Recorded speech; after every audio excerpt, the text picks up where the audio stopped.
উত্তৰ গুৱাহাটী ৰংমহললৈ আহিব গুৱাহাটী উচ্চ ন্যায়ালয় আৰু যিখন আমি জুডিচিয়েল চিটি আমি ৰংমহলত বনাব খুজিছোঁ তাৰ তেখেতে আধাৰশিলা স্থাপন কৰিব।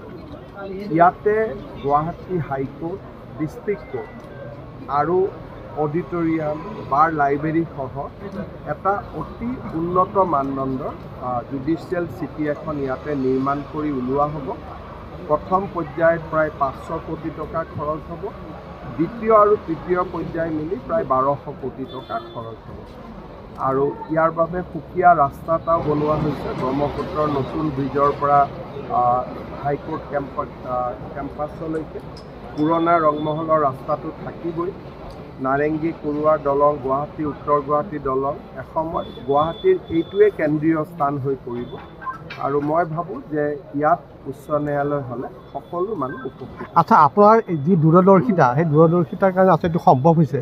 আপুনি আগন্তুক 50 বছৰৰ কথা চিন্তা কৰিছে, কিন্তু তাৰ বিপৰীতে আন্দোলনো চলি আছে। যিসকলে আন্দোলন কৰি আছে তেওঁলোকে মনত ভাবিছে যে কোৰ্টখন তেওঁলোক আহিব লাগিব, কিন্তু এই কোৰ্টখন অসমৰ নিউ জেনেৰেশ্যন নৱপ্ৰজন্মৰ কাৰণে বনোৱা হৈছে।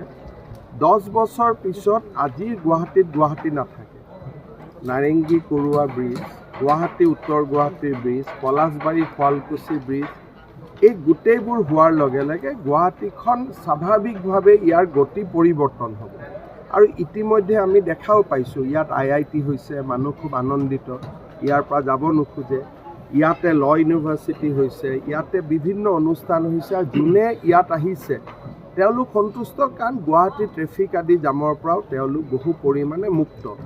আৰু মই ভাবোঁ যে ব্ৰহ্মপুত্ৰ ব্ৰিজখন হৈ যোৱাৰ পিছত এজন মানুহে জালুকবাৰীৰ পৰা গুৱাহাটী হাইকোৰ্ট বা দিছপুৰৰ পৰা গুৱাহাটী হাইকোৰ্ট আহোঁতে যিমান সময় লাগিব, ৰংমহলত আহোঁতে তাতকৈ কম সময় লাগিব।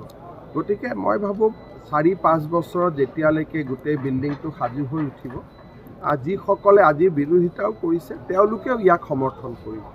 গুৱাহাটী হাইকোৰ্ট বাৰ এছ'চিয়েশ্যনে যিটো অৱস্থান ধৰ্মঘট তেওঁলোকে পালিছে, তাকতো বাৰ এছ'চিয়েশ্যনৰ তেওঁলোকৰ কি চিন্তাধাৰা আৰু উচ্চ ন্যায়ালয়ৰ ন্যায়াধীশ বা মুখ্য ন্যায়াধীশসকলৰ লগত তেওঁলোকে আলোচনা কৰি আছিলে। মোক এবাৰ সাক্ষাৎ কৰিব আহিছিল, তেতিয়া মই তেওঁলোকক কমিট কৰিছিলোঁ যে ব্ৰিজখন নোহোৱালৈকে কাম আৰম্ভ নকৰোঁ। মই এটাই মাত্ৰ কথা দিছিলোঁ, এতিয়াতো ব্ৰিজখন ফেব্ৰুৱাৰী 20 তাৰিখৰ আগতে ইনগ্ৰেশ্যন হৈয়ে যাব। সেইকাৰণে মোক 3 বছৰ আগতে লগ কৰিছিল, তেতিয়া মই কৈছিলোঁ যে ঠিক আছে, এতিয়া আমি কামটো নকৰোঁ, ব্ৰিজখন হোৱাৰ পিছত কৰিম। মই যিটো কমিটমেণ্ট দিছিলোঁ সেইটো মই ৰাখিছোঁ, কিন্তু বাকী হাইকোৰ্টৰ ভিতৰৰ কি কথা কি বতৰা সেইটোতো আমি নাজানো। আমাক ফুল কোৰ্টে কৈছে যে হাইকোৰ্টখন বনাই দিয়া, আমি বনাই দিছোঁ। ভুল কৈছে। উত্তৰ গুৱাহাটীলৈকে ভৰলুমুখৰ পৰা আহিবৰ কাৰণে 400-500 টকা খৰচ নালাগে। ভৰলুমুখৰ পৰা হাইকোৰ্ট যাওঁতে যিমান খৰচ লাগে আজিৰ, ভৰলুমুখৰ পৰা ৰংমহলত আহিব সিমানেই খৰচ লাগিব। তাতকৈ এটকাও বেছি নালাগে, কাৰণ নদীখন পাৰ হ'লেই, স্কুটাৰখন লৈ পাৰ হ'লেইতো ইয়াত আহি পালে। আচলতে বহুতে হাইকোৰ্টখন চাবও অহা নাই, আৰু বহুতে নিজক মনত এইটো ভাবিব পৰা নাই যে গুৱাহাটী উত্তৰ গুৱাহাটী দলংখন হৈ গ'ল। অসমে যে ইমান উন্নতি কৰিব পাৰে বহুতে ভাবিব পৰা নাই। আনকি বৰ্তমানৰ হাইকোৰ্টৰ পৰাতো ৰূপৱে উঠিলেও ইয়াতে 2 মিনিটত আহি পাই যায়। আজিৰ হাইকোৰ্ট বিল্ডিঙৰ পৰা কোনোবা যদি ৰূপৱেত উঠে, ইয়াত আহি পাওঁতে কেইমিনিট লাগে। গতিকে গুৱাহাটীৰ পৰিৱৰ্তনটো তেওঁলোকে মানি ল'ব খোজা নাই। যদি এবাৰ মানি ল'লেহেঁতেন যে হয় গুৱাহাটী উত্তৰ গুৱাহাটী দলংখন হৈছে, ধুনীয়া ট্ৰাম্পেড হ'ব, গোটেই ব্যৱস্থাৰ পৰিৱৰ্তন হৈছে, তো ৰিং ৰোডৰ পৰা ইয়াত আহোঁতে মাত্ৰ 5 মিনিট লাগিব, তেওঁলোকে একচুৱেলি পৰিৱেশটো বুজিব খোজা নাই। আৰু মইতো ভাবোঁ যে অহা 10 বছৰত, মই নাজানো, মই যদি মুখ্যমন্ত্ৰী হৈ থাকিব পাৰোঁ, এইবিলাক জেগাতো মেট্ৰ' হৈ যাব।